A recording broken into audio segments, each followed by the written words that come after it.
আমরা অনেকেই দিনে রাত রাস্তাতেই ছিলাম। তানজিম ছিল, রেজওয়ানা ছিল, আমরা অনেকেই ছিলাম এখানে। তো আমার একটা জিনিস মনে পড়ে, আমি কিন্তু আবু সাইদের যে মৃত্যুর ঘটনাটা, এটা আমি 16 তারিখে দেখি নাই। 17 তারিখে আমাদের একটা প্রোগ্রাম ছিল, ঢাকা বিশ্ববিদ্যালয়ের শিক্ষকরা আয়োজন করেছিল। সেখানে আমরা শাহবাগ থানাতে গিয়ে 2 জন ছাত্রকে ছাড়িয়ে এনেছিলাম। তারপর ফিরে এসে আমরা অপরাজেয় বাংলার পাদদেশে আমরা বক্তব্য রাখার পর দুপুরে বাসায় গিয়ে আবার আসলাম আমি। তখন ভিসি চত্বরের সামনে গায়েবী জানাজা পড়ার একটা চিন্তা ছিল। সেখানে খুব অল্প সংখ্যক শিক্ষকই ছিল, তানজিম ছিল, এটা আমার স্পষ্ট মনে আছে। তো সেখানে আমার এত রাগ লাগছিল যে গুলি বর্ষণের ঘটনা শুনেছি, দেখি নাই তখনও। তা আমি সেখানে প্রথম 17 জুলাই বিকাল 3টার দিকে আমি সরাসরি স্বরাষ্ট্রমন্ত্রীর পদত্যাগ চেয়েছি, এবং আমার কণ্ঠে এত ঘৃণা ছিল যে ওনার মধ্যে যদি মিনিমাম যে সমস্ত কথা বলে, ওনার মধ্যে যদি মিনিমাম মনুষ্যত্ব থাকে, সে যেন অবশ্যই পদত্যাগ করে। এই সমস্ত কথাবার্তা বলার পর বিভিন্ন মানুষ আমাকে সাবধান করলো যে আমি যেন বাসায় না থাকি। তো আমি 17 তারিখ রাতে অন্য একজন শিক্ষকের বাসায় ছিলাম, গভীর রাত, আমার মনে আছে। তখন আমি প্রথম আবু সাইদের গুলিবর্ষণের ঘটনাটা দেখি। দেখেন, আমি অনেস্টলি একটা কথা বলি, আমি খুব সাহসী মানুষ না, কিন্তু আমি সেদিন যখন এই দৃশ্যটা দেখলাম, বারবার দেখছিলাম, 17 তারিখের রাতে এটা ভাইরাল হয়ে গেছে। আমার মনে হলো যে আমাদের আর ভয় পাওয়ার অধিকার নাই। এইভাবে একটা ছেলে জীবন দিতে পারে নিশ্চিত মৃত্যু জেনে, আমরা তাদের অভিভাবক, আমাদের আর ভয় পাওয়ার কোনো অধিকার নাই। এবং আমি আশ্চর্য হয়ে যাই যে একটা ছেলের আত্মত্যাগ, যাকে আমি কখনো দেখিও নাই, তার আত্মত্যাগ আমার মতো একটা মধ্যবয়সী প্রায় ভীতু একটা মানুষকে জাস্ট জীবনের পরোয়া না করে দিনে রাত্রে রাস্তায় থাকার আন্দোলনে উদ্বুদ্ধ করতে পেরেছিল। আবু সাইদের এত বড় শক্তি ছিল। তা আমি যখন আবু সাইদের বিভিন্ন ফুটেজ দেখি, আমি কিন্তু তার কথা বলতে হবে আমাকে, আমি যখন তার ফেসবুক স্ট্যাটাসগুলো দেখি, আপনি খেয়াল করে দেখেন, তার আদর্শের দিকটা দেখেন। 13 তারিখে উনি প্রথম একবার বলেছেন সম্মানের কথা। উনি শামসুজ্জোহা স্যারের কথা বলছিলেন, বলতে গিয়ে উনি বলেছেন যে একজন শামসুজ্জোহা হয়ে মরে যাওয়া অনেক সম্মানের, মরে যাওয়ার কথা বলেছেন।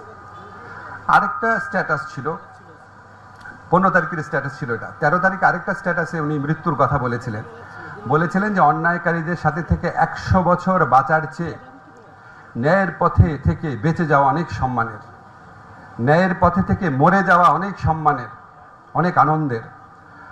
তা আমার কাছে মনে হয়েছে কি যে আবু সাইদের আদর্শটা কি ছিল, যে আমি সত্য ন্যায় আদর্শের পথে থাকবো, থাকার পর আমি যদি মরেও যাই, সেটা এই হাজার হাজার লক্ষ লক্ষ অন্যায়কারীর বেঁচে থাকার চেয়ে অনেক সম্মানের, অনেক শ্রদ্ধার।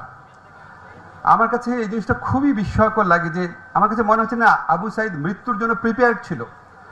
বিশ্বাস করেন, আমি এটা বিশ্বাস করি। তারপর আমি যখন শহীদুল ভাইয়ের ফুটেজটা দেখলাম, যেটা ফরেন্সিক এক্সপার্টরা দেখিয়েছে, আপনি লক্ষ্য করে দেখেন, প্রথমবার তাকে নির্মমভাবে পেটানো হয়েছে, তারপরবার এসেছে গুলি খাওয়ার পর তার চেহারার মধ্যে একটা প্রচণ্ড বিস্ময় ছিল যে এইভাবে গুলি করে দিল। তারপরও উনি ওখান থেকে সরেন নাই। ওই ফুটেজের মধ্যে দেখেন চোখের নিচে দিয়ে রক্ত বেরোচ্ছে, মুখ দিয়ে রক্ত বেরোচ্ছে।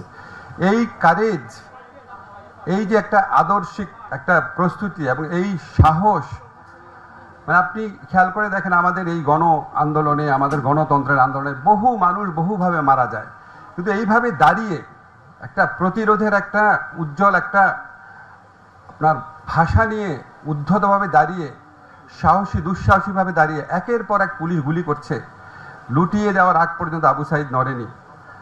আমার মনে হয় যে আবু সাইদ হচ্ছে আমাদের জুলাইয়ের বীর শ্রেষ্ঠ। এত বড় বীরত্ব, এটা আমরা অনেক বছর লাগবে আমাদের রিয়ালাইজ করতে। আবু সাইদের সাথে সাথে অন্যান্য শহীদদের কথা আমাদের বলতে হবে। আবু সাইদের ঘটনার দিনই প্রতিবাদ করে আরো 5 জন প্রাণ হারিয়েছিলেন। ওয়াসিমের কথা আমার মনে আছে, সেও ছাত্র ছিল চট্টগ্রামের একটা কলেজের। ততক্ষণে তো সবাই জেনে গেছে যে এইভাবে দাঁড়ালে পুলিশ এভাবে গুলি করবে এবং মৃত্যু হতে পারে।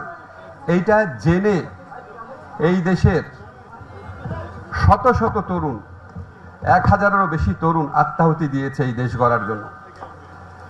এত বড় আত্মদান যখন হয়, তারপর আমরা যখন এরকম দায়িত্ব নেই, আমাদের সত্যি মাঝে মাঝে মনে হয় এত বড় আত্মদানের প্রপার রেকগনিশন, প্রপার সম্মান করার সাধ্য কি আমাদের আছে?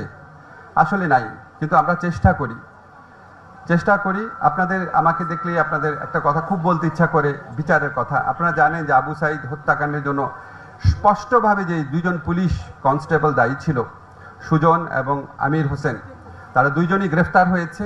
তাদের বিচার কাজ শুরু হয়েছে। ফরমাল চার্জ দেওয়া বলে, এখানে আইনের বিষয়ে যারা বুঝেন ভালো করে বুঝবেন, ফরমাল চার্জ দেওয়ার মাধ্যমে বিচার কাজ শুরু হয়। এই বিচার কাজটা শুরু হয়েছে এবং আমরা যখন বিচারের কথা বলি, আপনারা দেখবেন আপনাদের খুব, যেখানেই যাই আমাকে বলে বিচার দেরি হচ্ছে কেন, বিচার আরো দ্রুত করতে হবে, বিচার দেখে যেতে চাই। এই যে আপনারা মুক্তভাবে আমাকে দেখে যে এই প্রশ্নগুলো করতে পারেন, সমালোচনা করেন, এটার জন্যই তো জুলাই গণ আন্দোলন হয়েছে, জুলাই গণ অভ্যুত্থান হয়েছে। এই স্বাধীনতার চর্চা সবসময় বজায় রাখতে হবে। আমরা যতভাবে পারেন আমাদেরকে জবাবদিহিতার মধ্যে রাখবেন। আমি শুধু আপনাদের একটা কথা বলি, যখন আমরা বিচার কার্য শুরু করলাম, প্রথমে দেখি কোর্টই নাই, কোর্ট ভবন রেনোভেট করতে হয়েছে। আমাদেরকে ইঞ্জিনিয়ার বলেছিল 3 মাস লাগবে। সেটা আমি এবং আমাদের আদিলুর রহমান খান, পূর্ত সচিব, পূর্তমন্ত্রী, আমরা রেগুলার ওখানে ইন্সপেকশনে যেতাম। 3 মাস লাগবে বলেছে, সেটা আমরা 1 মাসে করিয়েছি। আমাদের কোর্ট ছিল না, বিচারক ছিল না, বিচারক নিয়োগ দিতে হয়েছে। প্রসিকিউটর ছিল না, প্রসিকিউটর নিয়োগ দিতে হয়েছে। তদন্তকারী কর্মকর্তা যারা তদন্তকারী নিয়োগ দেওয়া হয়েছে, দেওয়ার পর দেখা গেল কিছু লোক কাজ করছে না, তাদের চেঞ্জ করে আবার দিতে হয়েছে। এবং বিচার কাজ আপনাদেরকে আমি নিশ্চিত করছি পূর্ণ গতিতে এগিয়ে চলেছে, এখানে কারো কোনো রকম গাফলতি নাই।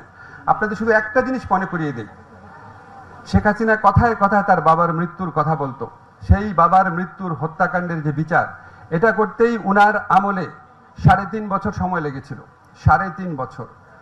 তাহলে আপনি বুঝতে পারবেন যে একটা বিচার কার্য যখন আমরা খুব স্পষ্টভাবে, খুব সুষ্ঠুভাবে, সারা পৃথিবীর কাছে গ্রহণযোগ্যভাবে বিচার করতে যাই, আমাদেরকে সমস্ত কিছু চিন্তা করতে হয়। আমরা তো শেখ হাসিনার বিচার করতে এখানে আসি নাই, শেখ হাসিনার আমলের বিচার করতে এখানে আসি নাই। শেখ হাসিনার আমলের মতো জেলে ধরে ফাঁসি দিয়ে দিলাম, কিছু কিছু ক্ষেত্রে হয়েছে পরবর্তীকালে, সেটা না। আমরা চেয়েছি এই বিচার কার্যটা পুঙ্খানুপুঙ্খভাবে পরীক্ষা করে সারা পৃথিবীর কাছে গ্রহণযোগ্যভাবে যেন এই বিচার কার্যটা হয়। এবং আপনাদেরকে আমি বলি, আমার তো এখানে বিচার বিভাগের স্বাধীনতা একটা ব্যাপার আছে। আমি তো আর বলতে পারি না যে বিচার বিভাগের স্বাধীনতার ক্ষেত্রে আমি তো আর বলতে পারি না যে এই সময়ের মধ্যে বিচার করতে হবে, এত হস্তক্ষেপ করা হয়। কিন্তু আমি যেটুকু খবর জানি, আমার সাথে তো প্রসিকিউশন টিমের কথা হয়, আমি নিশ্চিত, আমার দৃঢ় বিশ্বাস, আমাদের সরকারের শাসন আমলে আপনারা আবু সাঈদ হত্যাকাণ্ডের বিচার দেখে যাবেন। এবার আমি একটু অন্য প্রসঙ্গে বলি। আপনারা রংপুর বিভাগের অনেক উন্নয়নের কথা তুলেছেন, রংপুর অবহেলিত অঞ্চল বলেছেন, রেজওয়ানা অনেক কিছু বলেছেন। আমি শুধু আপনাদের একটা কথা বলি, রেজওয়ানা একটা কথা শুধু একটু হয়তো ওর মনে ছিল না, আমাদের যে চায়না হসপিটালটা নির্মাণের কথা আছে এখানে, এই হসপিটালটাকে ঘিরে একটা হেলথ সিটি, সর্বাধুনিক হেলথ সিটি গড়ার পরিকল্পনা আমাদের প্রধান উপদেষ্টার আছে।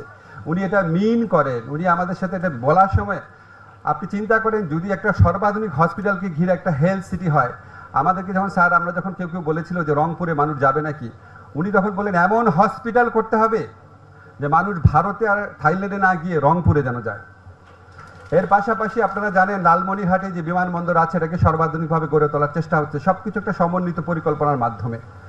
আমরা আমাদের সময় হয়তো শেষ করতে পারবো না, কিন্তু আমরা যেখান থেকে শুরু করে যাব সেটাকে পাহারা দেওয়ার, সেটাকে রক্ষা করার দায়িত্ব আপনাদের থাকবে।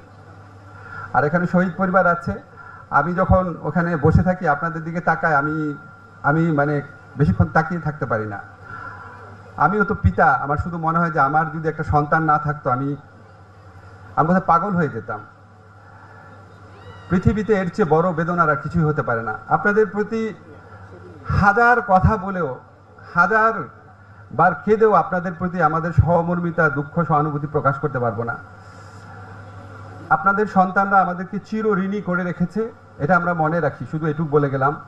আর রংপুরের ব্যাপারে একটা কথা বলি, আমি এটা বহু বছর যাবৎ জানি, রংপুর হচ্ছে বাংলাদেশের সবচেয়ে অবহেলিত অঞ্চল এবং রংপুরের মানুষ হচ্ছে সবচেয়ে সাদাসিধা ভালো মানুষ। কিন্তু রংপুরের স্বার্থের ব্যাপার যদি আসে, আপনারা আর সাদাসিধা ভালো মানুষ থেকেন না। রংপুরের স্বার্থ ঠিকমতো বুঝে নেবেন। বাংলাদেশের সব ক্ষেত্রে সুষম উন্নয়ন করতে হবে, এটা আমাদের সংবিধানের একটা অব্লিগেশন, এটা আমাদের রাষ্ট্র পরিচালনার মূলনীতির মধ্যে আছে। এই নীতি যদি ভবিষ্যতে কোনো শাসক পালন না করে, আপনারা তার বিরুদ্ধে রুখে দাঁড়াবেন। ইনশাল্লাহ রংপুরের বিজয় সুনিশ্চিত। ধন্যবাদ।